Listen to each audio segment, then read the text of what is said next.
Salut, désolé pour le bruit et le dérangement.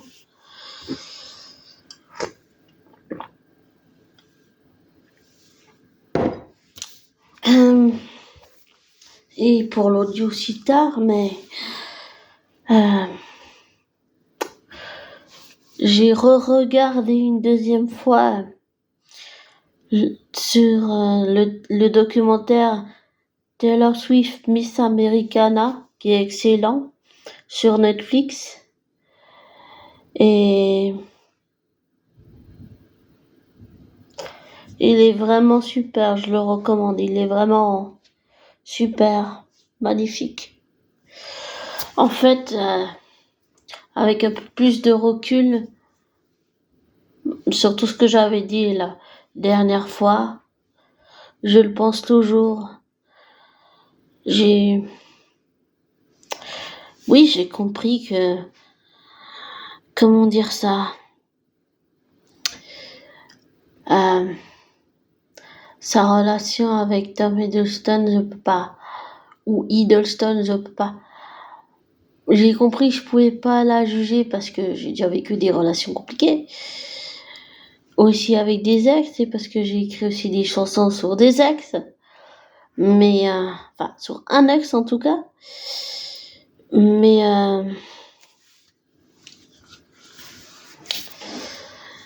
en tout cas, en revoyant le documentaire à nouveau, ça m'a permis de encore mieux comprendre que la première fois que j'ai regardé le documentaire. Et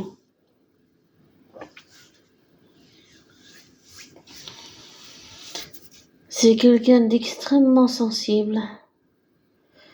Et comme j'avais dit aussi la dernière fois, c'est quelqu'un qui a souffert, oui. Beaucoup souffert dans ses relations avec les hommes.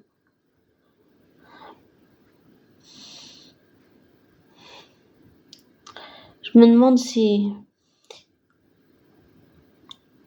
en fait, je suis en train de me dire que l'agression sexuelle qu'elle a vécue,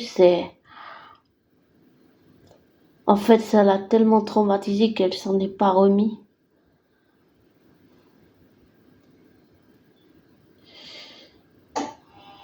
Mais j'ai tendance à pardonner, oui, parce que ma sœur l'a vécu et parce que je sais pas si je l'ai vécu ou pas, mais pour moi, on va dire que c'était comme un viol, même si ça l'était pas, mais je l'ai déjà raconté peut-être, mais il y a longtemps maintenant, quelqu'un avec qui je faisais connaissance voulait m'embrasser sur la bouche. Et il l'a fait d'un coup, j'étais un peu surprise. Et quand j'ai voulu me dégager, le gars, il a continué à m'embrasser de force. En plus, avec la langue, c'était dégueulasse. Et en fait, j'ai vécu ça comme un viol. Voilà. Pour moi, c'était comme un viol. Ouais. Même si ça l'était pas, pour moi, c'était comme un viol. C'était, en tant que femme. Oui, je comprends Taylor et je pense que ça explique les traumatismes que Taylor a vécu. Je pense que ça explique beaucoup de choses. Sa façon d'être avec les mecs.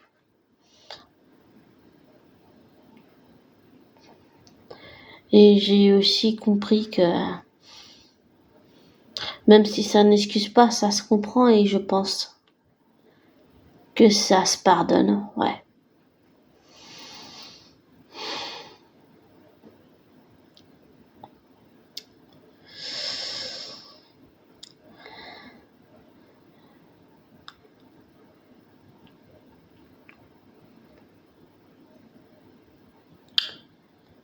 Et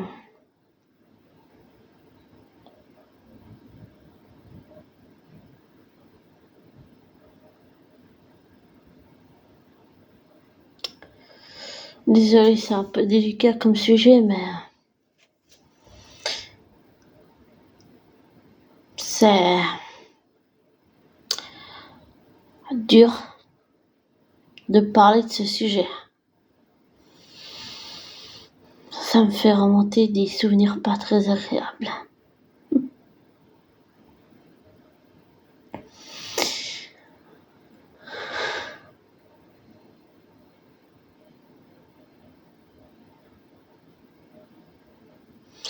Pour l'histoire du tribunal, je ne savais pas. En fait, j'ai juste tout ce que j'ai su, c'est l'histoire qu'il y avait entre Tom et Taylor, mais en fait, pour l'histoire du tribunal, là, son agression, ça, je savais pas du tout. Et c'est vrai que ça m'a permis de la comprendre et se rapprocher émotionnellement d'elle en tant que femme et de la comprendre en tant que femme.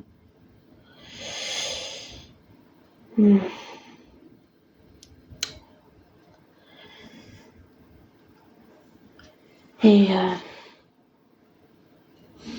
désolée, mais c'est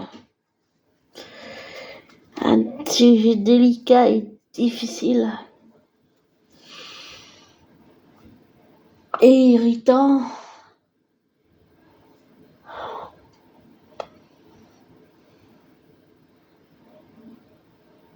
Et je sens en même temps des souvenirs pas très agréables revenir, comme des flashbacks. Tu sais, c'est comme quelque chose que t'enfuis au fond de ta tête et tu dis, ça n'a jamais eu lieu, ça n'a jamais eu lieu. Et puis, des années plus tard, ça te revient en flashback dans la gueule, violemment. Et ça fait mal. Très mal.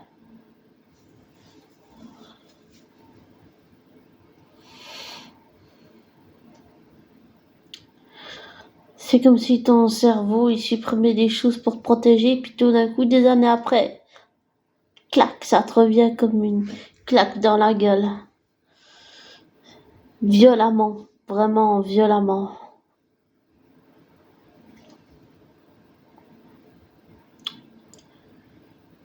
Et le fait d'avoir pris de recul et de comprendre, oui, je peux pas juger sa relation avec Tom. Ça me fait encore plus me remettre en question en tant qu'artiste. Et je me dis que j'ai eu tort de la juger, ouais. Et je me dis que je suis hypocrite puisque j'écoute ces chansons. Enfin, je suis contradictoire comme tout le monde.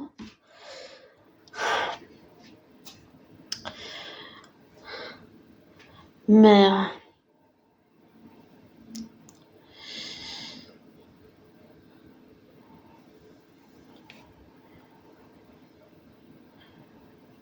c'est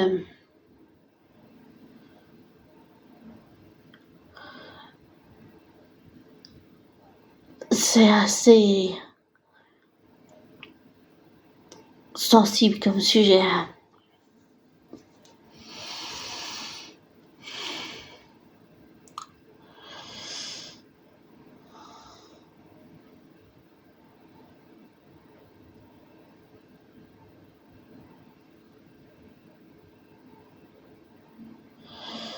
Et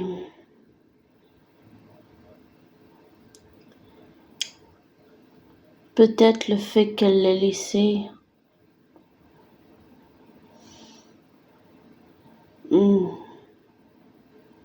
Je pense, en fait, je me rends compte en écoutant les interviews de Tom et en revoyant de nouveau le documentaire sur Taylor, j'avais déjà parlé de ça peut-être, mais en fait, je me suis rendu compte qu'en fait, tout le mal que ça leur a fait, en fait, à tous les deux sur le plan émotionnel en fait et en fait toute la souffrance et tout le traumatisme que ça leur a généré, que ça leur a fait,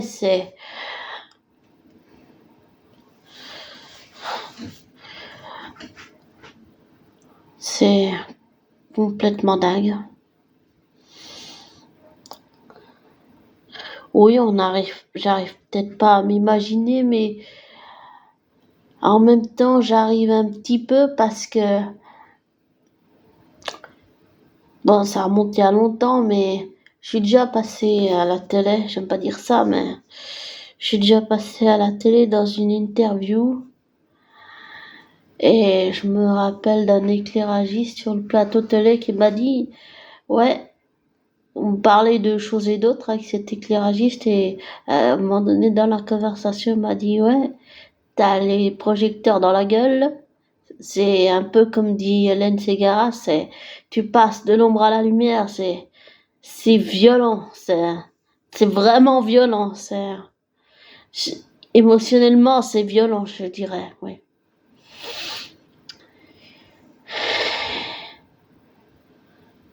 Et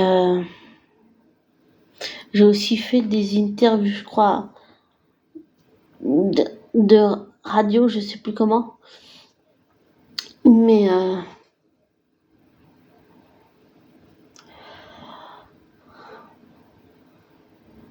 c'est sûr qu'en tant qu'artiste, c'est pas facile de parler de ce genre de choses.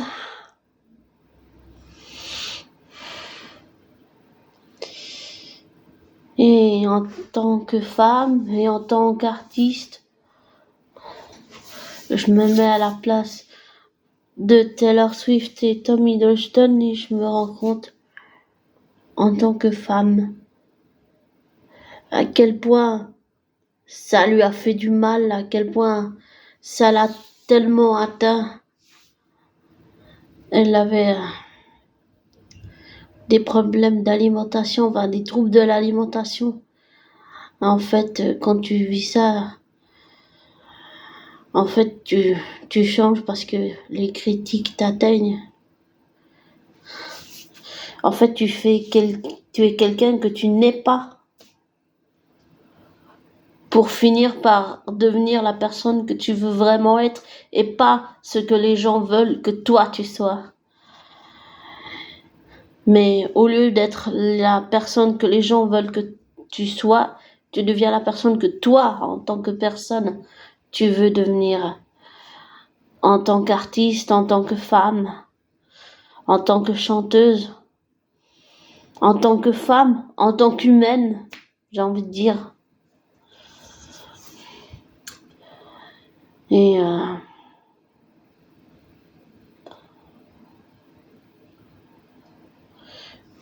ben en tout cas, c'est assez,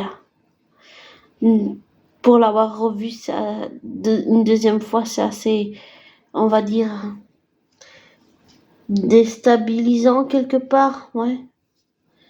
Déstabilisant parce que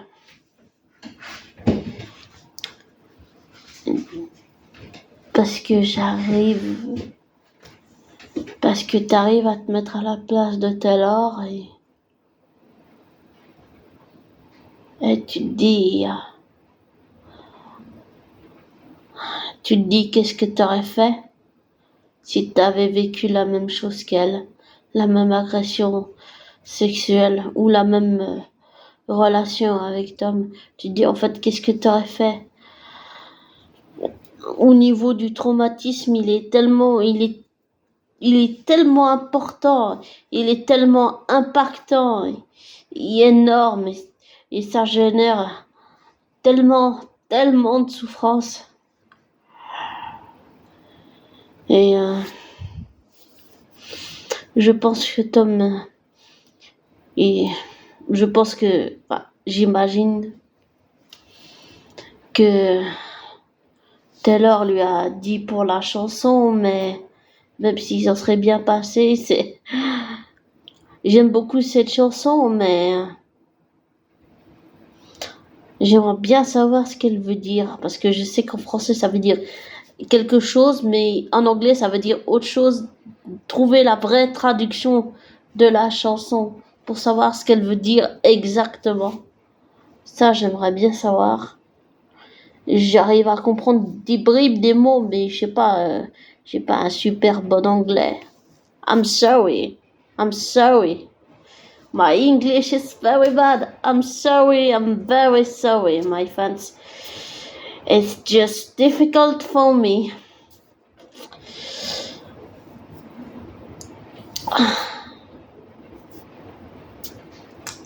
Ah, désolée, je m'attendais pas à ce qu'il pleuve.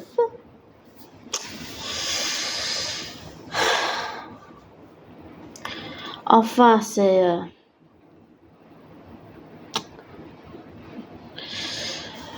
vraiment...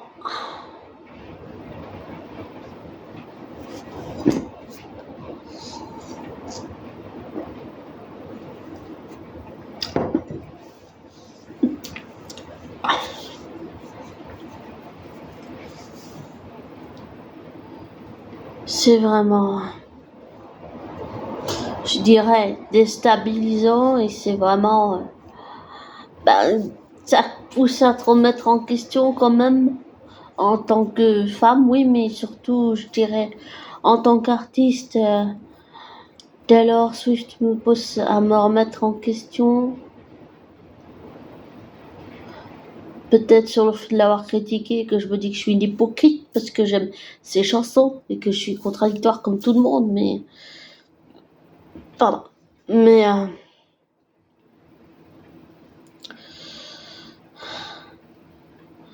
c'est important de reconnaître ses erreurs.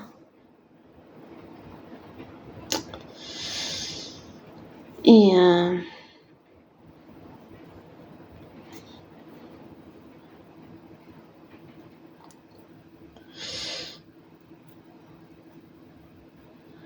c'est assez... c'est assez impressionnant et comment tous les traumatismes qu'elle en a vécu, elle en a fait des chansons, un peu comme moi, ou plutôt moi comme elle.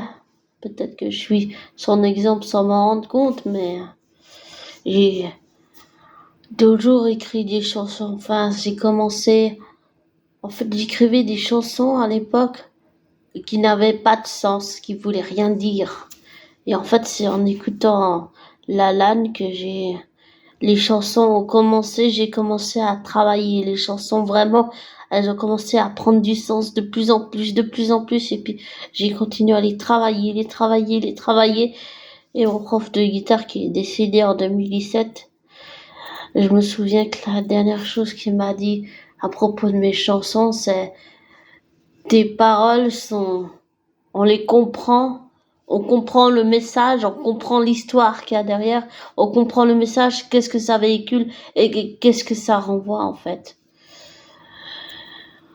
Alors, oui, en tant qu'artiste, là aussi, je comprends aussi Taylor, on s'inspire absolument de toutes nos expériences, des plus joyeuses aux plus traumatisantes et les plus douloureuses qui soient, et aussi beaucoup, bien sûr, les histoires qu'on a avec nos ex. C'est assez, c'est inspirant, j'ai envie de dire. Pour un deuxième visionnage, c'est inspirant. Mais je me rends compte peut-être plus maintenant que la première fois que j'ai visionné Miss Americana de Taylor Swift sur Netflix. Je me rends peut-être plus compte maintenant de la souffrance que toute l'histoire avec Tom, tout ce qu'il y a eu dans les médias, tout ça, tout ce que ça a été, et toute la souffrance que ça a engendré chez Taylor, mais aussi toute la souffrance que ça a engendré chez Tom, sur le plan émotionnel, affectif, sentimental, comportemental, et j'ai envie de dire même énergétique, mais ou même carrément si on va dans le fou, dans le folle, dans le dingue, dans le dingue, ben, dans le, comment on va dire, le télé, enfin, je veux pas dire télépathiquement, mais dans l'affectif, quoi, enfin, dans l'énergétique, enfin, c'est tout ce qu'on dit, tout ce qu'on pense, tout c'est tout de la vibration. Et en fait, là, en fait, c'était que des ondes, si on peut dire ça, qui font du mal, en fait. Les mots sont une arme, ils peuvent être blessants et ils peuvent transformer une personne vraiment, ça peut vraiment être blessant. Je me souviens de quelqu'un, il y a très très longtemps, il y a quelqu'un un jour qui m'a dit tout au long de ta misérable petite vie. Et cette personne m'a dit qu'elle l'avait jamais dit cette phrase, mais je sais qu'elle l'a dit parce que je l'ai entendu. Et en fait, c'est quelque chose que j'avais enfoui au fond de la tête comme un traumatisme. En fait, tu te dis ça n'existe pas, ça n'existe pas. Tu l'as jamais entendu en fait, comme si tu l'avais jamais entendu. Et et pour un exemple de traumatisme, ben en fait, c'est des années après, c'est ressorti. Et c'est ressorti, là aussi, c'était violent, c'était violent. Et c'est toujours violent, mais c'est, c'est assez, c'est violent, quoi. Je sais pas comment on peut exprimer ça autrement. La violence répand par la violence, mais c'est pas bon non plus, ça aussi, parce que tu nourris la colère, t'es comme dans un cycle, et il faut pas nourrir ta colère, en fait. Et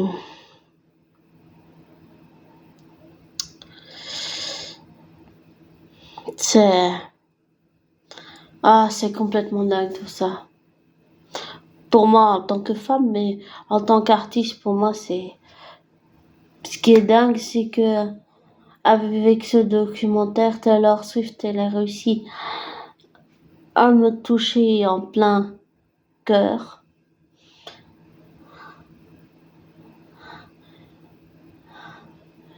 Et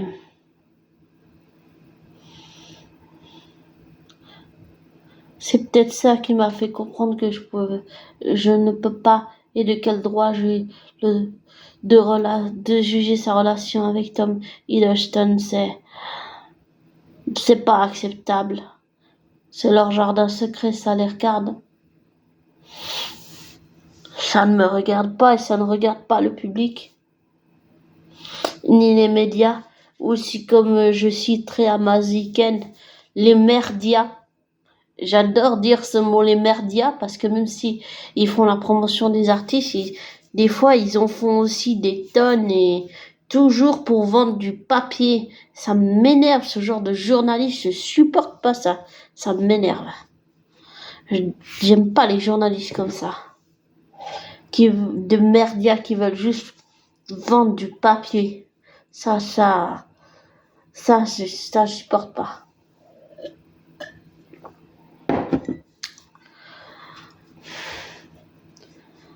En tout cas, c'est assez dingue tout ça. Et inattendu aussi. Inattendu. Très.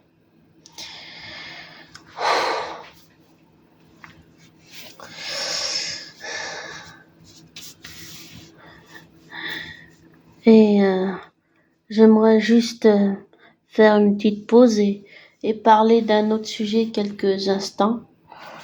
J'ai essayé de me renseigner un peu sur l'affaire Jonathan Majors, mais comme j'ai pas trouvé, enfin, il y avait des trucs, mais c'est en anglais, je comprends pas vraiment l'anglais je comprends des bribes, mais voilà, alors je me suis plutôt tournée vers les dossiers geeks et qui suit aussi l'affaire évidemment. Et d'après ce qu'on a appris et tout par des articles, c'est pas en la faveur de Jonathan Majors. Le procès là, c'est vraiment la merde. Et en fait, ça m'inquiète beaucoup, même si ça ne devrait pas, parce que, comment dire ça, je l'ai déjà dit dans un autre audio récemment, mais on pense souvent aux victimes, mais on pense pas, comment on va dire, les personnes qui sont autour de la personne qui est accusée d'avoir commis un acte grave. On pense pas à toutes les personnes qui sont autour de lui, à toutes les équipes de travail, à toutes les équipes de maquillage, de casting, de costumières. Et apparemment, certains disent que l'ambiance était pas vraiment super et qu'il a même fait pleurer une maquilleuse en la traitant de je ne sais quoi. Mais on ne sait même pas si c'est vrai tout ça. Donc, je sais qu'il y a aussi beaucoup un fléau dont on ne parle pas, mais apparemment, quelque chose qui est en train de se développer, c'est qu'il y a des femmes, il y a des vraies victimes qui sont décrédibilisées parce qu'il y a des femmes qui portent plainte, mais avec des fausses accusations. Et donc, ça décrédibilise les vraies victimes. Voilà. Je sais pas comment expliquer, mais c'est à peu près ça. Et je sais pas comment l'ambiance était, mais si c'était violent, j'imagine pas ce que c'était pour Tom et Sofia Di Martino de travailler avec lui. Ça doit pas être très agréable quand même. Puis en plus,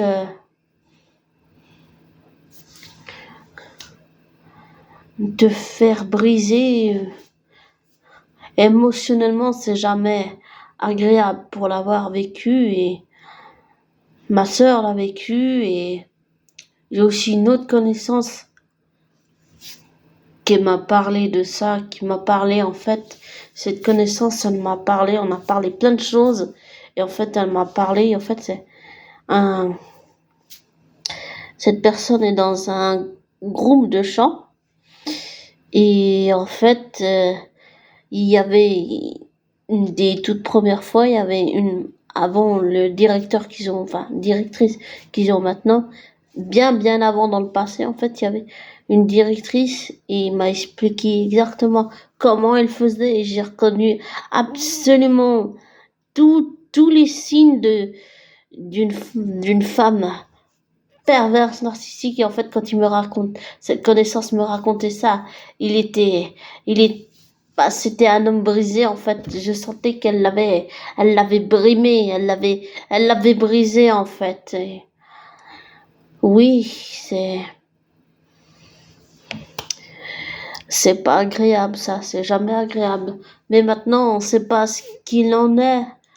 Donc, on sait même pas si c'est vrai, s'il est innocent, et souvent, je sais que dans ce genre de contexte, pour l'avoir vécu, la victime devient l'agresseur. Donc, en fait, je dis ça parce qu'en fait, c'était peut-être pas une agression, mais je l'ai vécu comme ça.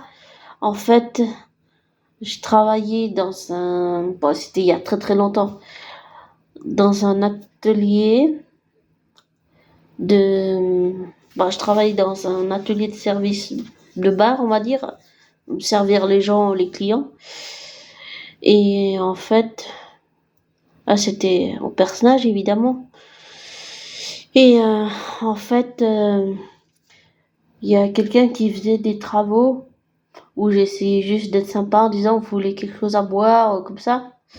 Et en fait, ce Tom, il a commencé à me dire qu'il me trouvait jolie, qu'il me trouvait belle. Il a dit il faut que je divorce et que je trouve une femme comme toi. Il m'a embrassé sur la joue sans mon consentement.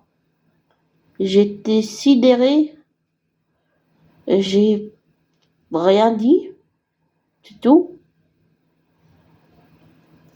Et plus tard, j'ai été voir le moniteur. le moniteur de travail, je lui ai tout raconté. Et on a été confronter le mec en question. Il était aussi choqué que moi, mon moniteur de travail. Et on a été donc confronter la personne. Et le mec a dit que j'étais folle. Voilà. Un exemple d'un agresseur qui dit que la victime est folle. Voilà, ce mec a dit que j'étais folle.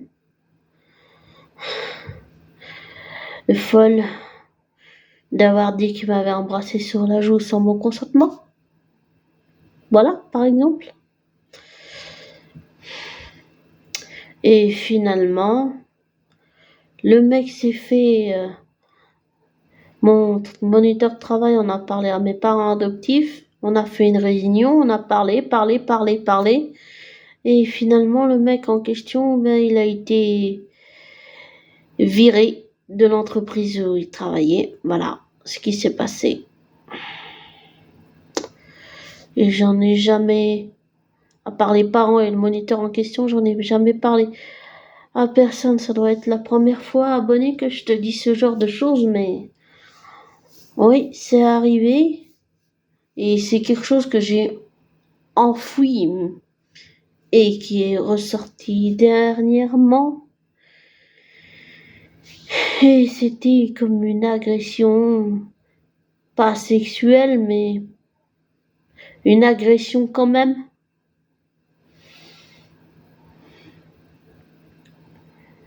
Une agression, ouais.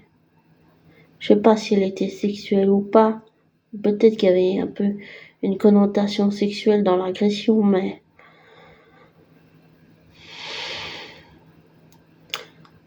c'est quelque chose que j'ai jamais raconté.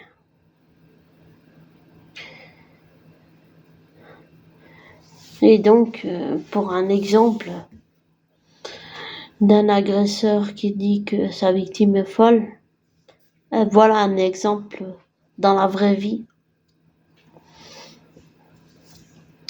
Et désolé si je m'agite, mais il y a une espèce de moustique que je vais bientôt...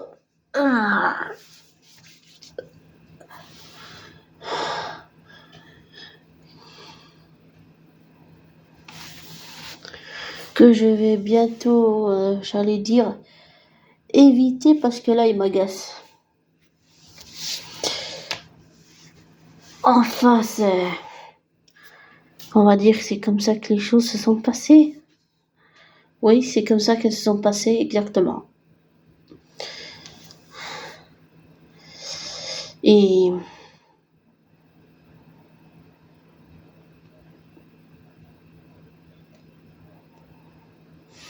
je pense que ça me fait encore plus comprendre Taylor Swift. Mais je voulais revenir sur le sujet, l'affaire Jonathan Majors. On sait pas si c'est vrai ou pas, mais c'est pas bon du tout, ça sent pas bon là. Et ce que j'ai compris, j'ai compris que c'était pour ça qu'il repoussait la saison 2 de Loki. Il repousse jusqu'au 6 octobre.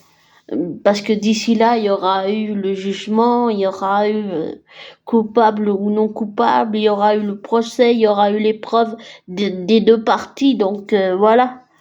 Mais c'est... Donc, pardon. Dans tous les cas, c'est traumatisant. Et quand je dis qu'on pense pas assez aux personnes qui sont autour de Jonathan Majors, les équipes de production, les costumes, les autres comédiens et tout, c'est vrai, on pense pas assez à eux. Parce qu'ils sont, pour moi, ce sont des victimes, mais qui sont entraînées de force dans l'affaire Jonathan Majors, mais sans le vouloir. C'est pas quelque chose qu'ils ont décidé. Et souvent, on associe les personnes qui sont autour de la personne accusée, on associe les personnes autour de la personne accusée à la personne qui a commis l'acte ou qui l'a pas commis, ou voilà. Mais et je suis en train de penser, je sais pas, peut-être. Enfin, j'ai tendance à sentir intuitivement que peut-être Tom fait partie des personnes qui ont été citées au procès. Et je pense que ça, c'est une pub dont il se serait bien passé. Comme tous les autres comédiens de la série. Après, ça, c'est qu'un ressenti de ma part sur le fait que Tom Hiddleston soit cité dans le procès ou bien qu'ils doivent témoigner, mais ça, c'est qu'un ressenti. Mais pour tout le reste, oui, c'est de l'expérience vécue aussi. Et pour en revenir à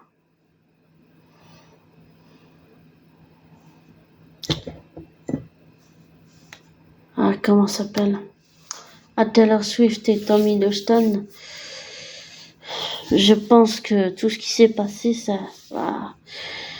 ça les a traumatisés, ouais.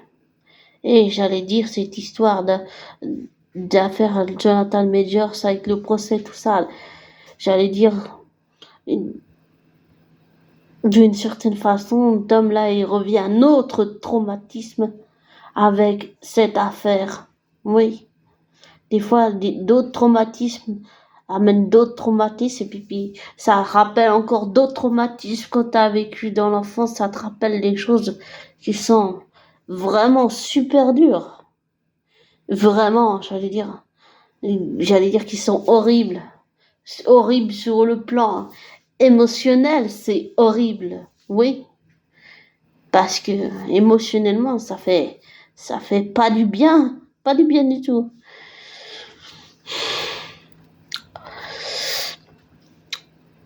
Donc voilà. En tout cas, désolé d'avoir fait long, mais j'avais envie de faire un audio où je prends le temps. Bon, j'ai toujours pris le temps, mais là, c'était un peu plus compliqué, on va dire. Voilà. Un peu plus compliqué.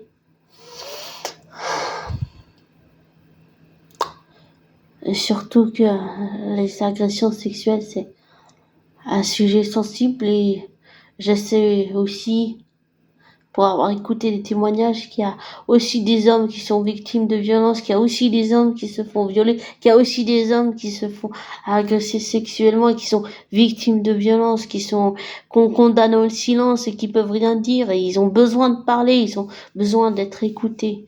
Et là, je parle pas des hommes ou femmes perverses, narcissiques, manipulateurs, manipulatrices qui font passer pour des fausses victimes. Non, là, je parle des vraies victimes dans la vraie vie. Et je pense que, sans le vouloir, j'ai contribué à faire du mal à Thomas et à Taylor Swift et à Thomas Hiddleston, mais j'en suis sincèrement désolée. J'en suis désolée.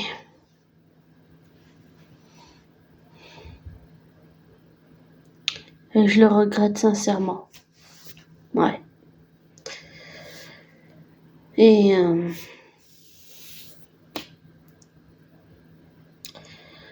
j'ai envie de conclure cet audio en disant: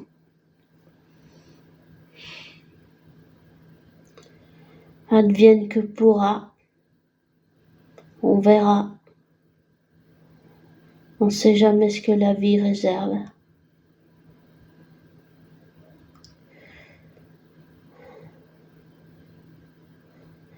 Et je voulais aussi confirmer une autre chose, que j'ai toujours envie de rencontrer Thomas Hiddleston dans la vraie vie.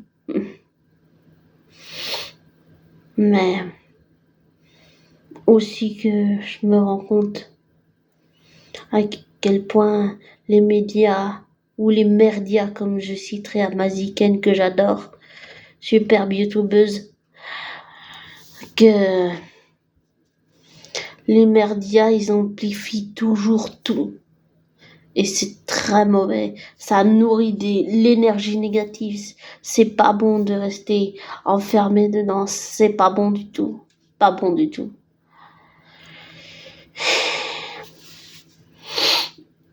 Et c'est pas évident de faire avec. Non, c'est pas évident. Et comme j'ai dit avant, advienne que pourra. Et comme je te dis aussi toujours, abonné, ne te laisse pas influencer par moi, ne prends pas pour argent comptant ce que je te dis. Fais tes recherches, tes vérifications, tire-en tes propres conclusions après. Merci de m'avoir écouté, merci d'être présent. Et prends soin de toi, abonné. Prends soin de toi.